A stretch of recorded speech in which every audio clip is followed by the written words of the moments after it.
যে লক্ষ্মীনারায়ণ আর রাধা কৃষ্ণ যে চিত্র আছে। कोई हिंदी जानने वाला भाई है?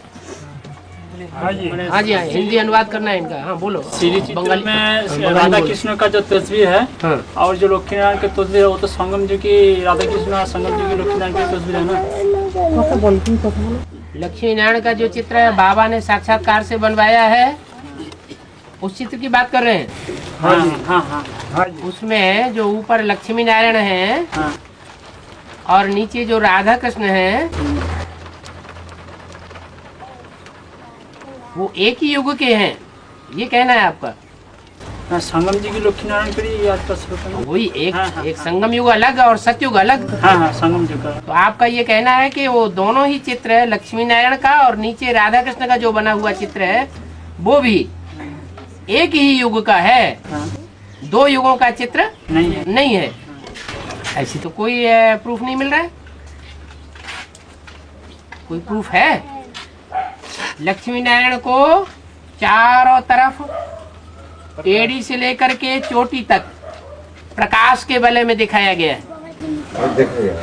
ये ज्ञान का प्रकाश का वलय कौन से युग में होता है? और राधा कृष्ण को प्रकाश के वलय में नहीं दिखाया गया है। क्या उनकी सिर्फ है देवताओं की बुद्धि के चारों तरफ, मस्तक के चारों तरफ रोशनी दिखाई जाती है, क्योंकि वो आत्म की स्थिति में स्थित हो जाते हैं।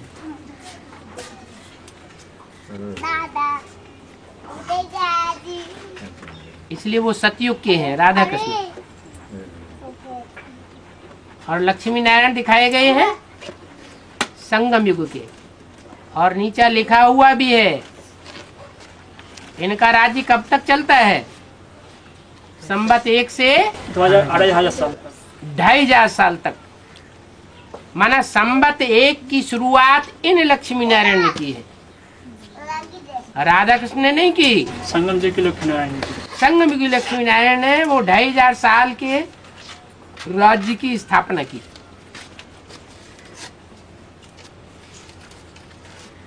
क्या संगम जी की लक्ष्मी नारायण मालिक है?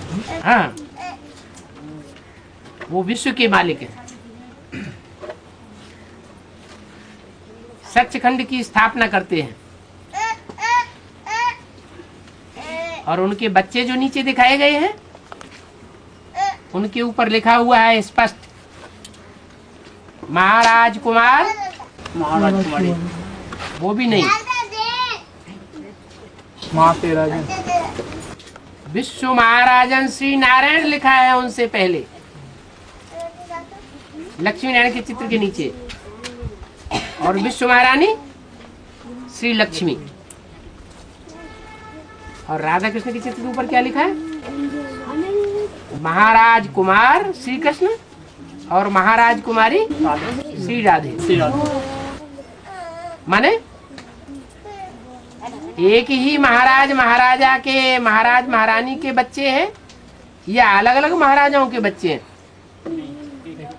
एक ही के बच्चे हैं। तो सतयुग में होती है युगल या जोड़ी? युगल बच्चे पैदा होते हैं। क्या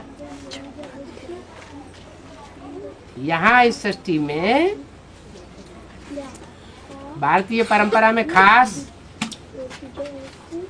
पुरुष एक कुल से और स्त्री दूसरे कुल से होती है। और सतयुग में ऐसे नहीं होता। नहीं, सतयुग में सूर्यवंशी ही होते हैं, कोई चंद्रवंशी नहीं होते। और एक ही कुल में जन्म होता है और पूरा जीवन उनका साथ रहता है, क्योंकि विकारी तो है ही नहीं, विकृति की तो बात ही नहीं। और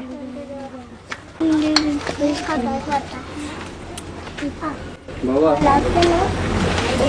बेसिक नॉलेज में जो लोग अभी ज्ञान में बेसिक में चलते हैं, बेसिक नॉलेज में ज्ञान में चलते हैं, वो लोग पीपीके नहीं लिखते हैं, पीके लिखते हैं, अपने बाप का नाम नहीं जानते हैं। और फिर उनका जोक करने का तरीका जो है वो भी माने बाबा का श्रीमत के अनुसार ठीक नहीं है। फिर भी वो लोग विजय माला का दाना कैसे बनते हैं? मन का तो बनते हैं। विजय माला का दाना बनना अच्छी बात है क्या? वो श्रेष्ठ से श्रेष्ठ मत है। बाबा हमको राजाओं का राजा बनाने के लिए आए हैं या रानी बनाने के लिए आए हैं? कोई मुरली में बोला? राजा बनाने के लिए। मैं तुम बच्चों को राजाओं का राजा बनाता हूँ, रानी बनाता हूँ, ये क्यों नहीं बोला? अब रानियां तो और भी सुख में रहते हैं। सुख में रहती हैं, सुख ही सबसे बड़ी चीज है। या सर ऊंचा करके रहना ठीक है? तो रानियों को राजा के सामने सर झुकाना पड़े। बाप हमको अधिकारी बनना सिखाते हैं, कोई के अधीन रहना नहीं सिखाते। अगर विजय माला की अधिष्ठात्री विजय माला की हेड बनती है, महारानी बनती है, माना महाराजा के नीचे का पद लेती है, तो उसका एक ही कारण है कि वो लंबे समय तक ब्रह्मा की चलाई हुई परिपाटी को फॉलो करती है। मनुष्य गुरु को फॉलो कर लिया, मुरलियों को फॉलो नहीं किया, इसलिए चंद्रवंशी कही जाती है। फिर जब स्वयंवर हो जाता है, कन्या चंद्रवंश की अगर सूर्यवंश में आ जाए तो कौन से वंश की कही जाएगी? तो सूर्यवंशी हो जाती। तो जब तक एडवांस नॉलेज में ना आए, एडवांस ज्ञान पूरा ना उठाए और उसका पूरा लाभ न ले, दूसरी आत्माओं को वो ज्ञान कलश बांटने के निमित्त न बने, तब तक वो सूर्यवंशी नहीं कही जाएगी।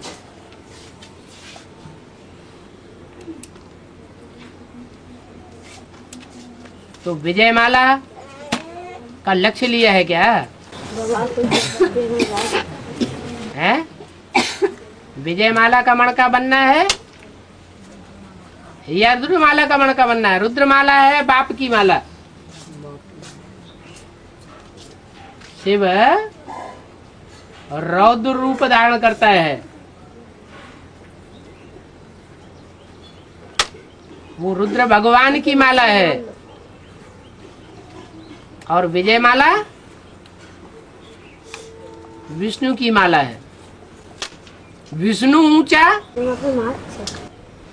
सूक्ष्म पतन के 3 तबक्कों में 3 देवताओं को रखा गया। विष्णु ऊंचा या रुद्र शंकर ऊंचा? तो माला किसकी ऊंची? माला रुद्र की ऊंची।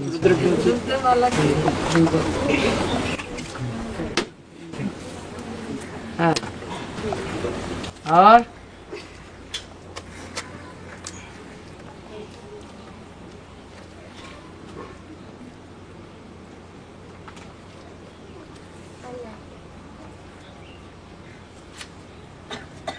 बाबा और एक सवाल। जैसे शिव बाबा वो परमधाम से आते हैं तो त्रिमूर्ति है, 3 मूर्ति को साथ में लेके आते हैं, उनके द्वारा नाम से नहीं लेके आते हैं। इस शक्ति पर आते हैं तो 3 मूर्तियां उनके साथ हो जाती है। परमधाम में मूर्तियां थोड़ी होती हैं। इसी सृष्टि में से कोई 3 आत्माएं उनकी दृष्टि में हैं, जिनको वो निमित्त बनाए लेते हैं। हाँ। तो ब्रह्मा के द्वारा जब स्थापना के कार्य करते हैं तो उनके शरीर में प्रवेश करते हैं। शंकर के द्वारा भी जब कर्म करते हैं तो उनके शरीर में प्रवेश करके सुनाते हैं हम लोग को ज्ञान का जो राज समझाते हैं। तो विष्णु का पाठ जब होगा तो शिव बाबा क्या, शिव सुप्रीम सोल क्या उसमें प्रवेश करेंगे? विष्णु को पवित्र कहेंगे या अपवित्र कहेंगे? पवित्र कहेंगे। पवित्र पर प्रवेश करने की दरकार है। पवित्र तन में परमात्मा जो पतितों को पावन बनाने वाला है वो प्रवेश करता है। अर्जुन गृहस्थी के रथ में आता है जिसे गिरिहस्थी कहा जाता है, या सन्यासियों के तन में रथ में आता है। रथ माना शरीर। जो भीष्म पितामह है आजन्म ब्रह्मचारी, उनके रथ में नहीं आता है, किसके रथ में आता है? गृहस्थी अर्जुन के रथ में आता है। जो गिरिहस्थी इस दुनिया में माने जाते हैं, जो सन्यासियों के पांव पड़ते हैं और सन्यासी अपन को ऊंच समझते हैं, उन गृहस्थियों को आकर के ऊंचा उठाते हैं। क्या बनाते हैं? नर से नारायण बनाते हैं। इसलिए साधु सन्यासी भी जब दरवाजे पे भिक्षा मांगने जाएंगे तो बोलेंगे ओम नमो नारायण। क्या? जो नर सन्यासियों की वंदना करता है, पूजा करता है, आरती घुमाता है, सर माथा झुकाता है, उस नर को भगवान आके क्या बना देते हैं? ऐसा नारायण देवता बनाते हैं जो सन्यासियों को फिर उनके पांव गिरना पड़ता है। तो भगवान पतित को आकर के पावन बनाता है, इसलिए पतित तन में प्रवेश करता है।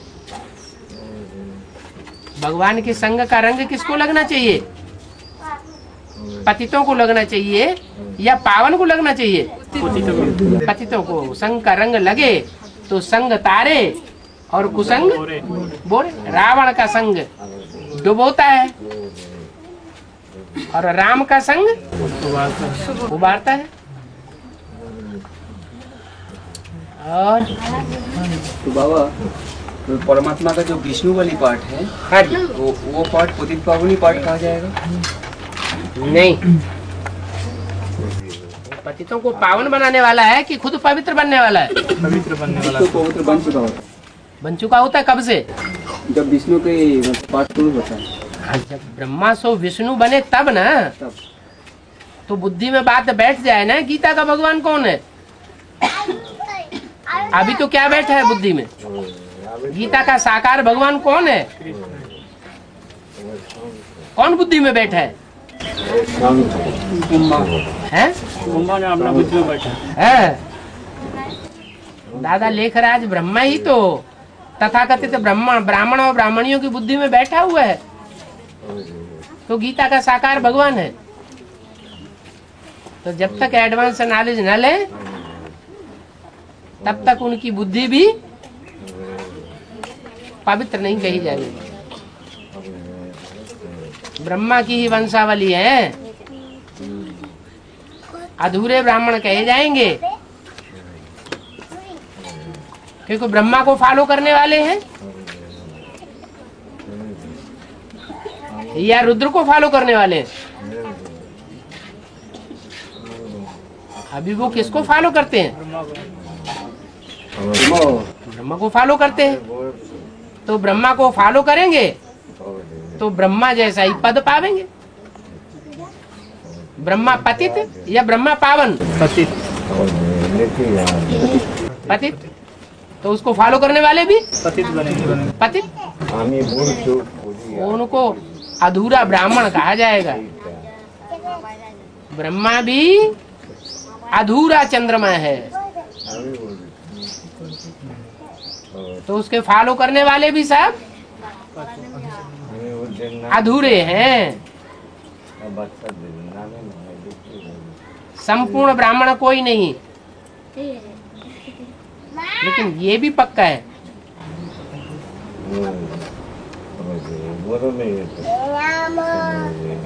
कि रुद्रमाला में जो कार्य करने वाला अधूरा चंद्रमा है, वो जब तक ब्रह्मा सो विष्णु पद ग्रहण नहीं करता तब तक और कोई की सदगति नहीं हो नहीं सकती।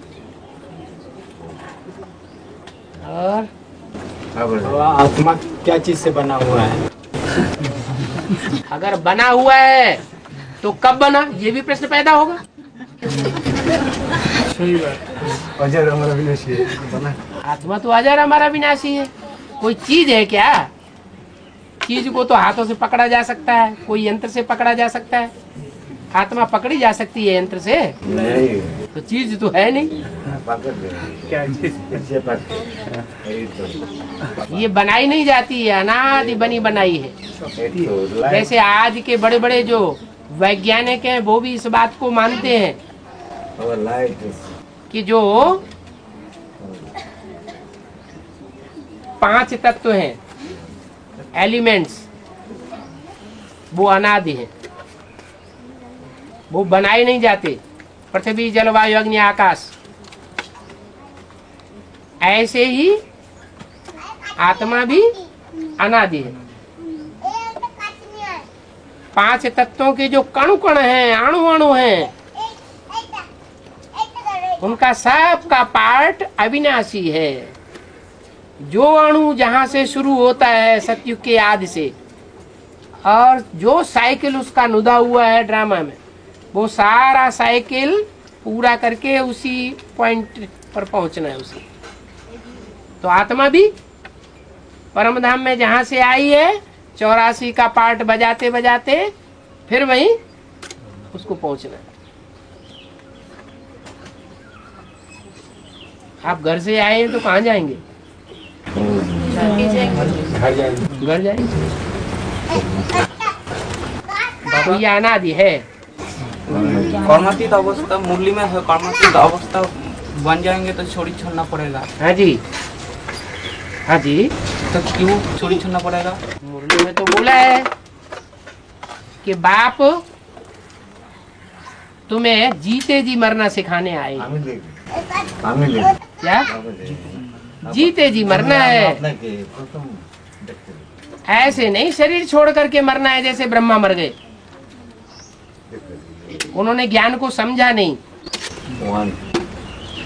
जीते जी जो मरेंगे 1 2 3 4 5 6 वो नर से नारायण और नारी से लक्ष्मी बनेंगे। जीते भी रहना है और ऐसे ही संसार में रहना है जैसे कोई मुर्दा रहता है। सुनते हुए न सुनो, लोग ग्लानि सुनाएंगे, क्योंकि ईश्वर की बातें सबको समझ में नहीं आती। हम ईश्वरीय बातों पर चलते हैं तो लोग ग्लानि करेंगे। एक कान से सुनना, दूसरे कान से निकाल देना। आंखों से सब कुछ देखना पड़ेगा, लेकिन विरोध नहीं कर सकते। अच्छा भी बुरा भी सब। अच्छा भी देखेंगे, बुरा भी देखेंगे, लेकिन ऐसे देखेंगे जैसे आंखें होते हुए भी नहीं है। बाबा को जो गाली देंगे वो भी कौन करना पड़ेगा? वो पहचान के गाली दे रहे हैं या अज्ञानता से गाली दे रहे हैं? हैं? अरे जो अज्ञानी है उनका तो कोई दोष ही नहीं है। आपका दोष है कि आपने उनको इतने सालों में भी 70 साल बीत गए, फिर भी आपने संसार के लोगों को परिचय नहीं दे पाया। लेकिन मानते तो देने वाले में कोई कमी होगी?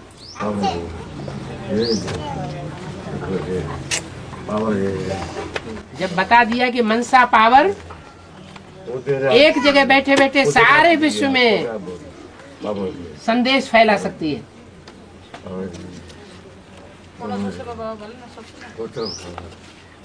मनसा सेवा सबसे बड़ी सेवा है। फिर अभी तक कौन सी सेवा कर रहे हैं?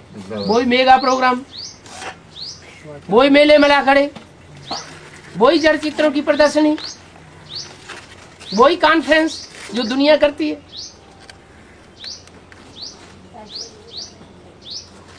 तो इनसे तो दुनिया का कल्याण होने वाला नहीं है।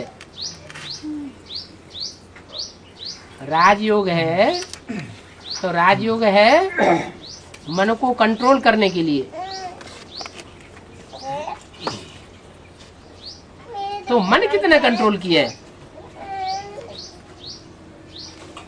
5 मिनट, 10 मिनट, घंटा, 2 घंटा, या जो लक्ष्य दिया 8 घंटे।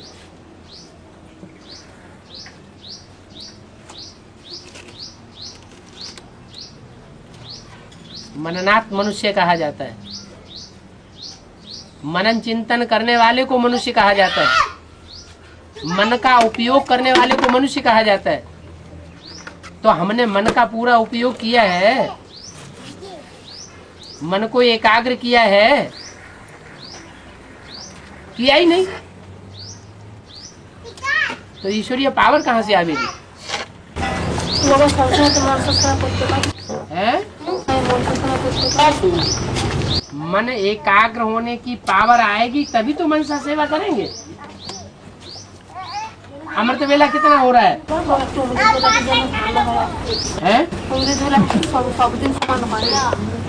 समान हो ही नहीं। क्यों नहीं होता है? क्यों नहीं होता है? जो लोग रात में ड्यूटी देते हैं, जिनकी ड्यूटी होती है, नौकरी होती है 1 बजे से लेकर के 8 बजे तक नौकरी करने की, वो जागते हैं कि नहीं जागते हैं? पैसे लेते हैं ना। हाँ, तो पैसे दिखाई पड़ते हैं इसलिए जागते हैं। असुविधा नहीं तो है ना, घुमाने का असुविधा नहीं। क्या कह रहे हैं? कोई तकलीफ होगा कि जागने से? क्या तकलीफ? याद करने के बाद अगर नींद आ जाता है। अभी आपको बताया ना कि जिनकी ड्यूटी होती है कारखाने में 1 बजे से लेके 8 बजे तक काम करने की, उनको तकलीफ हो जाती है क्या? प्राप्ति की खुशी रहती है, इतने नोट मिलेंगे, सारा दिन अपना दूसरा धंधा करेंगे। तो परमात्मा से क्या प्राप्ति होती है? वो बुद्धि में भी बैठा ही नहीं है।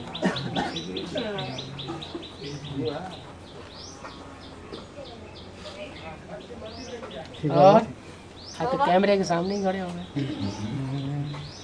अच्छा, हाँ बाबा जोग्य आती थे है? जोग्य आदि में छोटा मम्मी बड़ो मम्मी में छोटा मम्मी जोग्य के आदि में जो प्रवेशता हुई बाप का, क्या हुई? प्रवेशता बाप का जो प्रवेशता हुई, छोटी मम्मी में प्रवेशता हुई। वही बात बड़ो मम्मी में बाप में ये बड़ो मम्मी में छोटी मम्मी में प्रवेशता हुई कि नहीं? ये इसका क्या प्रूफ कि छोटी मम्मी में भी प्रवेशता होती है? छोटी मम्मी अपवित्र बनती है किसी जन्म में क्या? विविचारिणी बनती है क्या? नहीं बनती। अनेक पति बनाती है क्या? नहीं। अरे 500-700 करोड़ मनुष्य आत्माएं हैं, आधे जन्म स्त्री आधे जन्म पुरुष के लेती है। कोई तो आत्मा ऐसी होनी चाहिए जिसका सभी जन्मों में 84 जन्मों के पूरे चक्कर में सिर्फ एक ही आत्मा के साथ कनेक्शन बने, देह का, पति के रूप में। और शास्त्रों में भी गाया हुआ है क्या? किसके लिए गाया हुआ है? छोटी मम्मी। पार्वती के लिए क्या गाया हुआ है? जन्म जन्म लगी रगरे हमारी, वरों शंभु न तो रहूं कुंवारी। क्या? ये मेरी प्रतिज्ञा है कि जन्म जन्मांतर मैं शंभु को वर्ण करूंगी पति के रूप में, नहीं तो मैं कुंवारी बन के रहना पसंद करूंगी।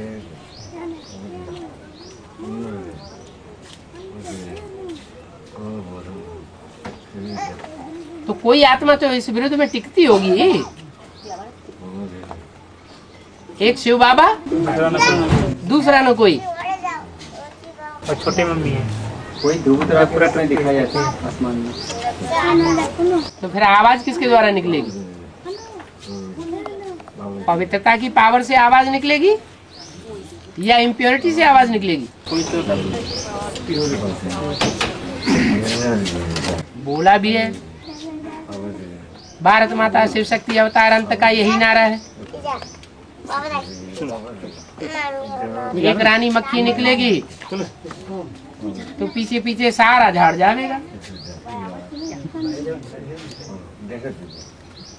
जहाँ प्योरिटी होती है वहाँ यूनिटी बनती है। प्योरिटी नहीं होगी तो यूनिटी नहीं बनेगी। यूनिटी माने संगठन।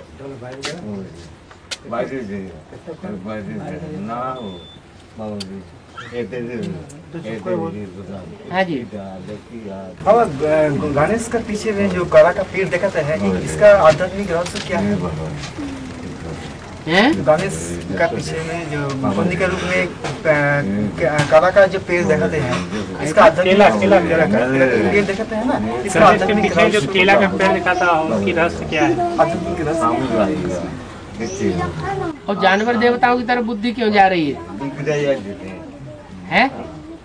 जाने का इच्छा करते हैं, यानी कि इच्छा होती है, माने पूर्वजन्म का हिसाब किताब है जानवर भगवान से। जानवर के रूप में जो देवता पूजे जा रहे हैं उनकी तरफ हिसाब किताब है नहीं, घबरा रहे हैं। पेड़ देखते हैं जो काला का पेड़। हनुमान और गणेश की पूजा सीढ़ी की चित्र में दिखाई गई कलयुग में। द्वापर युग में इनकी पूजा नहीं होती है। भारतवर्ष में